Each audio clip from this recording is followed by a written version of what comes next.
بہت معتبر خطیب ہے، اس وقت آپ کہیں چھایا ہوا ہے ایران کے مسجد اعظم میں، وہ گفتگو کر رہے ہوتے ہیں، ہزاروں کا مجمع ہوتا ہے۔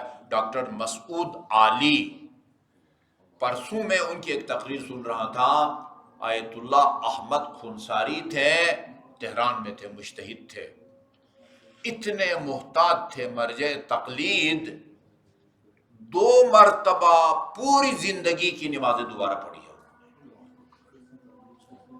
2 مرتبہ پوری زندگی کی نمازیں۔ ابھی کتنے سال کے تھے وہ انہوں نے ذکر نہیں کیا، اتنے متقی پرہیزگار اور عالم تھے۔ ان کا بائی پاس ہونا تھا، کیا کہتے ہیں، اوپن سرجری نا۔ تو اچھا، ساتھ ساتھ یہ بھی بتا دوں، ان کا فتویٰ یہ تھا کہ اگر ایک مجتہد، ہمارے ہر مجتہد مرجع تقلید کی پوری دنیا میں وکلاء پھیلے ہوئے ہیں، ہاں، پاکستان میں، ہندوستان میں، افغانستان میں، عرب ممالک میں، امریکہ میں، یورپی ممالک میں ہمارے مراجع کے وکلاء پھیلے ہوئے ہیں جو ان کی طرف سے حقوق اصول کرتے، مسائل بتاتے ہیں۔ ان کا فتویٰ یہ تھا کہ اگر کوئی مجتہد بے ہوش ہو جاتا ہے، بے ہوش ہو جاتا ہے 1 گھنٹے کے لیے، 2 گھنٹے کے لیے، یہ دنیا میں جتنے بھی ان کے وکیل ہیں ان کی وکالت ختم ہو جاتی ہے، ایسا جیسا مرحوم ہو گیا۔ اگر مجتہد آپ ہوئی مرحوم ہو گئے، امام خمینی مرحوم ہو گئے ہیں، جیسے ہی وہ مرحوم ہو جائیں گے ان کے وکالات کی وکالت آٹومیٹکلی کیا ہو جائے گی، وہ ختم ہو جائے گی۔ ان کا فتویٰ یہ تھا کہ اگر بے ہوش بھی ہو جاتا ہے ایک مرجع تقلید، ان کے وکیلوں کی وکالت ختم ہو جاتی ہے۔ ان کا بائی پاس ہونا تھا، اچھا، وہ کیا کہتے ہیں، انیستھیزیا، وہ انہوں نے کہا کہ آپ کا بائی پاس ہونا ہے، پھاڑنا ہے، چیرنا ہے، ادھر سے چیر کے رگ نکال کے اس کو اندر جو ہے نا اس کا پیوند لگانا ہے، تو اس کو آپ کو بے ہوش کرنا پڑے گا۔ کہا کہ مجھے بے ہوش مت کرو،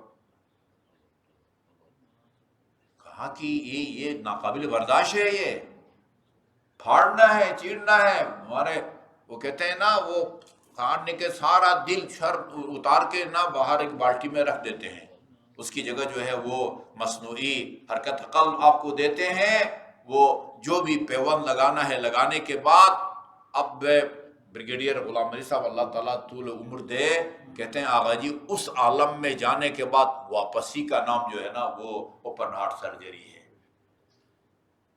دل کو الگ تھلگ کر کے بالٹی میں رکھ دیتے ہیں، اور جو کرنا ہے 2-3 گھنٹے کر کے اس دوران حرکت قلب مصنوعی دیتے ہیں، پھر اس کو جوڑ کے بٹن دباتے ہیں، اب اللہ کے ہاتھ میں ہے وہ دل کام کرتا ہے یا نہیں کرتا۔ انہوں نے کہا کہ مجھے بے ہوش مت کرو۔ کیا کریں؟ کہا کہ آپ لوگ شروع کریں، کتنے گھنٹے لگے گا؟ کہا 2 گھنٹے، کم از کم 2 گھنٹے لگیں گے۔ کہا کہ تم اپنا کام شروع کرنے لگے ہو؟ ہاں۔ وہ شروع کرنے لگے، انہوں نے سورہ انعام کی تلاوت شروع کر دی۔ سورہ انعام میں آج صبح دیکھ رہا تھا 164 آیات ہیں، میرے خیال میں کہہ سکتا ہوں میں سورہ بقرہ کے بعد، سورہ بقرہ کی تو 200 کچھ آیات ہیں نا، سورہ بقرہ کے بعد شاید سب سے لمبا سورہ جو ہے وہ سورہ انعام ہے۔ وہ روزانہ اس کی تلاوت کرتے تھے، اسی حساب سے، اسی سپیڈ سے اس کی انہوں نے تلاوت شروع کر دی۔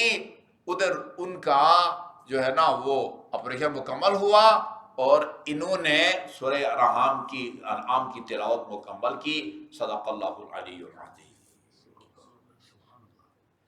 یہ یعنی اس مقام پر پہنچنا اور قرآن پر ایمان، وَنُنَزِّلُ مِنَ الْقُرْآنِ مَا هُوَ شِفَاءٌ، یہ ہے نا، یہ تو قرآن کی آیت ہے، کسی کا حدیث بھی نہیں ہے۔ لو انزلنا هذا القرآن على جبل لرأيته خاشعا متصدعا من خشية اللہ، اس قرآن کو اگر کسی پہاڑ پر اگر ہم اتاریں تو وہ خفا کے خوف کی وجہ سے پہاڑ بھی ریزہ ریزہ ہو جائے۔ وہ جو روزہ ریزہ کر سکتا ہے، ہاں، وہ جو ہے نا وہ بے ہوشی کے بغیر جو ہے نا وہ یہ اثر بھی جو ہے نا وہ اپنا وہ دکھا سکتا ہے۔